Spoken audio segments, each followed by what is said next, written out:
नमस्कार। मैं विक्रम सिंह दोदलिया। आज हम लोग ये मैसेज रिकॉर्ड कर रहे हैं ठाकुर गिरिराज सिंह रोटाड़ा साहब, जो कोरोना काल में सेकेंड लहर में हमारे बीच से चले गए थे। मैं उस बात को अभी भी अनुभव कर रहा हूँ कि उनके साथ में बैठकर चाय पीना, उनके साथ बैठकर सब्जेक्ट पर नए सब्जेक्ट पर डिस्कस करना,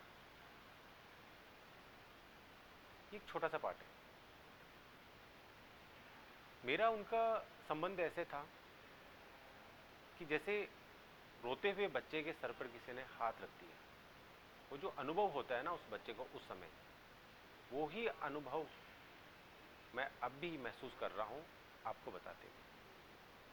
हालांकि इस विषय पर डॉक्यूमेंट्री शूट भी हम लोग कर रहे हैं कि उनके द्वारा किए गए कुछ काम, उनका स्पेशल अनुभव, वो व्यक्तिगत स्तर पर कैसे थे, सामाजिक स्तर पर कैसे थे, उनके जन्मदिन के लिए हम लोग सब ये रिकॉर्ड कर रहे हैं। और 3 साल पहले जब मैं उनसे मुलाकात हुई मैं राजपूत सभा भवन में उनसे मुलाकात करने के लिए गया था। जब मैं उनसे इतना परिचित नहीं था, दिल्ली से नया नया जयपुर शिफ्ट हुआ था, कामकाज मार्केट में नहीं था, इतना समस्या ही बहुत सारी थी, टेंशन में रहता था। जिस दिन मैं उनसे मिला और जिस दिन उनका नंबर मेरे मोबाइल में सेव हुआ, उसी के कुछ दिन बाद में, जो इसी महीने की एक डेट आने वाली है जिस दिन उनका जन्मदिन मनाते थे, वो सेव हो गया था।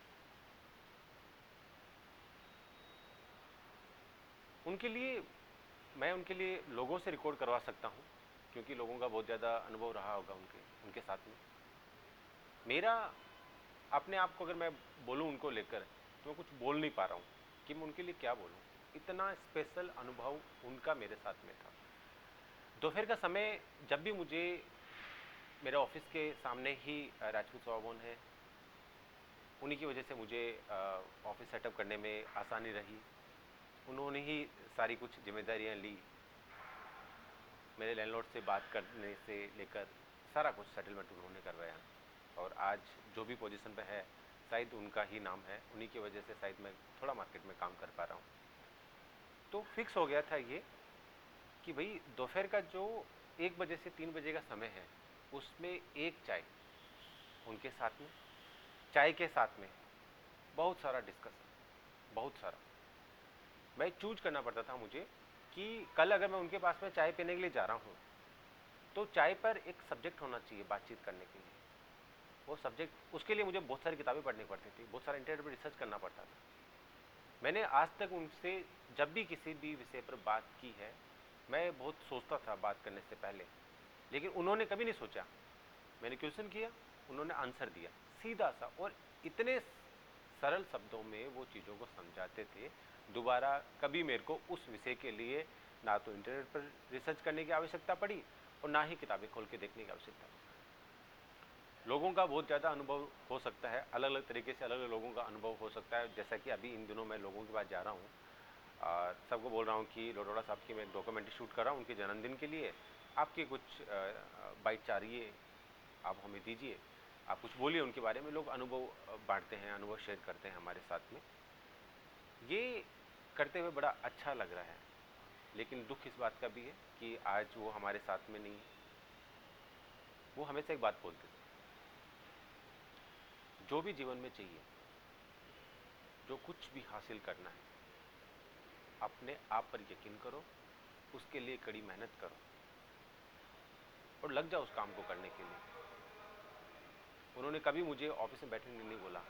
उन्होंने पहले दिन से उन्होंने मेरे को बोल रखा है कि अगर तेरे को मार्केट में काम करना है, रहना है, तो घर से बाहर रहना पड़ेगा, ऑफिस में बैठना नहीं, एसी की हवा नहीं खानी, मार्केट में घूमना है, खून पसीना बहाना है, तब जाके कामयाबी हासिल होगी। लोटाड़ा साहब, आपको बहुत मिस कर रहा हूँ, बहुत कमी खटती है मुझे आपकी। जब भी सभा भवन के सामने से निकलता हूँ, वो पल, आपके साथ में पी हुई चाय, आपके साथ में किया हुआ डिस्कस, सब याद होता है। एक साथ सारी चीज़ें याद आ जाती हैं। ऊपर वाले से यही दुआ करूँगा कि आप जहाँ पर भी हैं, जितना हमारे साथ में खुश थे उतना ही खुश आप रहें, और आप जहाँ से भी मुझे देख रहे हैं तो वैसा ही आशीर्वाद मुझे दीजिए जैसा आप हमेशा दिया करते थे। और जब भी मैं आपके सामने सेविंग करवा के जाता था उस दिन आप बड़े प्यार से बोलते थे, वरना आज तो बहुत बड़े हैंडसम लग रहे हो। बहुत ज़्यादा मिस कर रहे हैं आप लोगों को। मेरी टीम के लिए जितना आप बोलते थे उन सब चीज़ों के लिए बहुत बड़ा सा धन्यवाद आपको।